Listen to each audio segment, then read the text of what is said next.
तो आज हमारा क्रॉप प्रोडक्शन और मैनेजमेंट सब क्लियर हो गया। अब उसमें एक पार्ट और एनिमल हस्बेंड्री के बारे में थोड़ा बहुत जानना है तुम लोग को। तो एनिमल हस्बेंड्री, इसके बारे में क्या कहा गया है, जैसे कोई एनिमल्स को हम अपने घर में अगर कोई देख रेख करते हैं, उसका रेयरिंग करते हैं, लालन पालन करते हैं एक अच्छे तरीके से, तो उसको हम लोग कहते हैं एनिमल हस्बेंड्री। उसका देख रेख करना, उससे जो प्रोडक्शंस है, जैसे हम लोग अभी तक प्लांट प्रोडक्शंस को यूज कर रहे थे, प्लांट के बारे में पढ़े थे। अब कुछ ऐसे जो हमारे खाने का, भोजन का जो प्राप्त होता है, प्लांट के अलावा कुछ एनिमल्स भी हैं जिससे हमको प्राप्त होता है भोजन।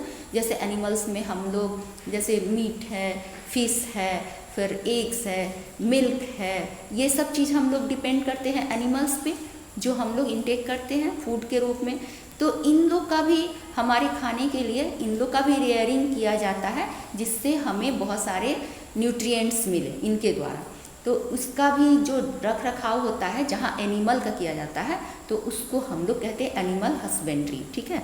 अब इसको कहीं कहीं होम में भी किया जाता है, कहीं कहीं बड़े पैमाने पर, लार्ज स्केल पर फार्मिंग किया जाता है।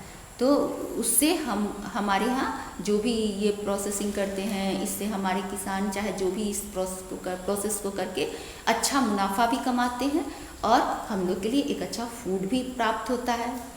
तो हम लोग जो भी ह्यूमंस हैं, एनिमल्स हैं, उनको डिपेंड होना होता है फूड के लिए प्लांट्स और एनिमल्स पर, और डायरेक्टली और इनडायरेक्टली, ठीक है।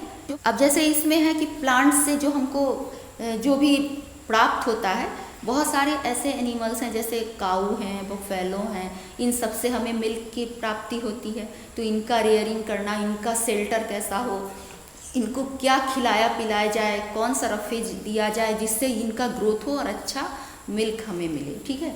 तो ये हो गया। तो इस तरह का जो कैटल हुए, बहुत सारे फार्मिंग किए जाते हैं। तो जहाँ जैसे मुर्गी या एग के लिए क्या था, तो उसमें एग का रेयरिंग किया जाता है, उसके अकॉर्डिंग उसका लालन पालन किया जाता है, देख रेख किया जाता है। तो उसको हम लोग कहते हैं पोल्ट्री फार्मिंग, ठीक है, उसको पोल्ट्री फार्मिंग। अब जहाँ मधुमक्खी का किया जाता है, जैसे रेयरिंग ऑफ हनी बी, जहाँ पे जिस तरह से हम लोग हनी बी का करते हैं, तो उसको कहा जाता है एपीकल्चर।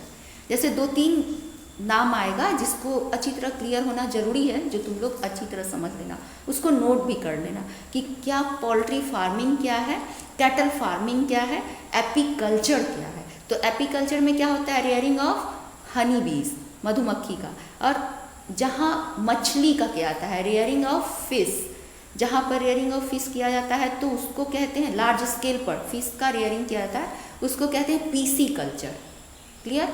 और जैसे कि वेजिटेबल्स हैं, बहुत सारे फ्रूट्स हैं, जो मॉडर्न टेक्निक से हम लोग अच्छे से उसका प्रोडक्शंस कर सकते हैं, अच्छे टेक्निक को यूज़ करके। तो उसको कहा जाता है, जैसे बागवानी करना वेजिटेबल का, फ्रूट्स का, बहुत अच्छे तरीके से, मॉडर्न तरीके से, तो उस तरह से उस प्लांट को ग्रो करना हॉर्टिकल्चर कहलाता है, ठीक है। Apiculture, PC culture, horticulture, clear.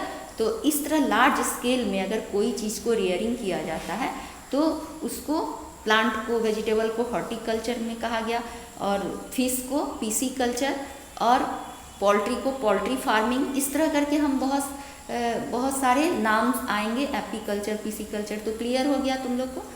तो ये चीज़ जो हो गया हमारा आज का एनिमल हस्बेंड्री का, थोड़ा सा जो तुम लोग थोड़ा सा नॉर्मली जान ले कि जैसे हम लोग प्लांट से रिलेटेड क्या हमको फूड मिला, और एनिमल से रिलेटेड कैसे फूड मिला, कैसे रेयरिंग किया गया, क्लियर हो गया। अब आप लोग अपने बुक्स में देखिएगा, तो बुक्स में सारा चीज़ क्लियर है। उसको आप रीडिंग डालिएगा, रीडिंग डाल के जो क्वेश्चंस है उसको बनाइएगा, और उसको फेयर कॉपी में डालिएगा। और अगर इसमें कोई प्रॉब्लम होता है तो आप, व्हाट्सएप नंबर इस पर डाला हुआ है, आप कॉल करके हमसे पूछ सकते हैं, ठीक है। कोई भी क्वेश्चन अगर प्रॉब्लम होता है कोई टॉपिक पे, तो आप हमको दे सकते हैं, ठीक है। Okay, thank you.